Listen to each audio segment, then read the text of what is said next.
wanted to buy a denim for myself, I used to hop on my bike, ride a few kilometers away, and go to the particular mall of my choice. On my reaching the mall, I used to discover the pattern that I wanted is not available, the brand that I wanted is out of stock, and I used to patiently wait for days and days together.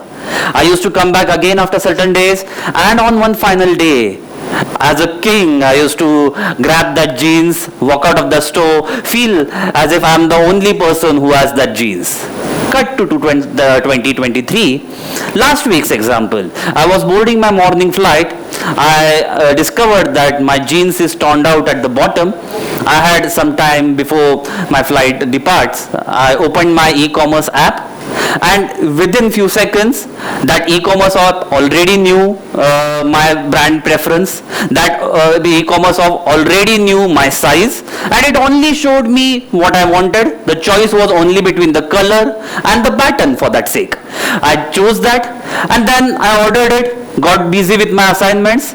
Later that day, before I reached home, thanks to that app's premium services, the jeans was delivered to my house within the same day. Now, for most of us, we don't even find these things unusual these days, especially for millennials. This is the way it should be, right? Now, my dear friends, there is so many things that going behind these things that we don't even realize what are the things that are happening. Give you a few more examples. How many of us have experienced autocorrect feature while typing something? Or how many of us have used autocorrect, auto-suggest features while even typing a message? Have we in a way outsourced our decision making for that sake? I'll give you a few more examples from my life. One day I was discussing with my wife what should we have for dinner. We were discussing whether to order Chinese or Italian. Later on we settled that let's order Thai curry rice. And to my surprise and astonishment, the moment I opened my food delivery app, the very same hotel that we were discussing was selected. The Thai curry rice was there, and app asked me as a call to action button, do you want to order? I was like, obviously I want to order. A few more examples that we have seen across are in terms of e-commerce for that sake. The e-commerce app that you use specifically for buying, let's say, shirt for yourself. That app knows how charming do you look. That app also knows your persona, and that app also decides which type of color would suit on you. And as a matter of fact, when I go on these e-commerce app, if I wanted to buy a shirt, I just have to select few shirts that are already shortlisted by this e-commerce app. Now, this e-commerce app is already deciding what would look good on me. I'll give you way more examples from your life. Last night, I was scrolling my OTT platform and was wondering what should I watch. That OTT platform showed me a feature, surprised me. I was like, what is this surprise me? I clicked on it, and that OTT platform also decided what should I watch. I wonder, sooner or the later, this surprise me feature would enter dating apps, or even for that sake, matrimonial apps. And who knows, many people would try that, and it might work wonders for you, because internet knows you better, isn't it? Now, the funny fact of the life is, we have to realize this situation and condition that who is literally taking these decisions for you. Let me walk you to the different aspect of smart things that we are doing around us. Earlier, the people were smart and the device possibly were dumb. But thanks to internet and internet of things, or industrial internet of the things, today everything that we use has suddenly become smart, except for human beings. Now, in a life of one's final day, let's assume one person is speaking on a phone in his smart car. There's this person who's speaking on the phone, dials his friend's number and invites him or her to a party at his house. Now let's see how smart things will be interconnected. Now, as he is driving smart car, through smartphone he dials it, decides that the person invites someone to party. Now, understanding, the smart car understands that there's going to be party at his house. So smart infotainment system in the car starts playing party music, setting up his mood. Smart glass, the windshield, which is enabled with the GPS, starts showing you the nearest way to reach your house without avoiding the traffic. Once you reach home, The smart street light around your house welcomes you. The smart bungalow door gets opened, understanding and scanning your car. Your smart parking app helps you, assist you in terms of parking your car. The Bluetooth enabled, near field communication enabled smart lock at your door opens on its own, understanding that you are walking in. Now the beauty starts, because your house is smart, isn't it? There is a smart TV that has fetched photos of you and your friend from social media and started a slideshow there. There is a smart refrigerator who has started making ice for you because there is a party. The smart AC has turned on the temperature exactly with the way your friends likes it. By the way, Alexa has already ordered the pizza with your favorite toppings. By the time you entered your washroom, want to get fresh, your smart geyser has assumed that you might take a bath, and that's why it has already heated the water for your favorite temperature. You get fresh, you enter the kitchen, and your smart coffee blender has already blended a coffee for you at exactly the way that you wanted. You have a cup of coffee, come to your hall, and you see that the smart lighting has already created the mood for the party for your place. I can literally go on, but again I'll pose this very same question, dear friends, that who's taking decisions for you? Definitely not you. Another field of example that can I show to you is one fine day I was experimenting with search engine and I typed alien on my desktop. And to my surprise, the very first result that I got was a research article published on one journal which was about extraterrestrial life. I thought to myself, let's check it how it would be if I type the very same spelling on my mobile. The person was the same, internet was the same place, same time, everything was the same, even the account, that the Gmail account that I was using was also the same.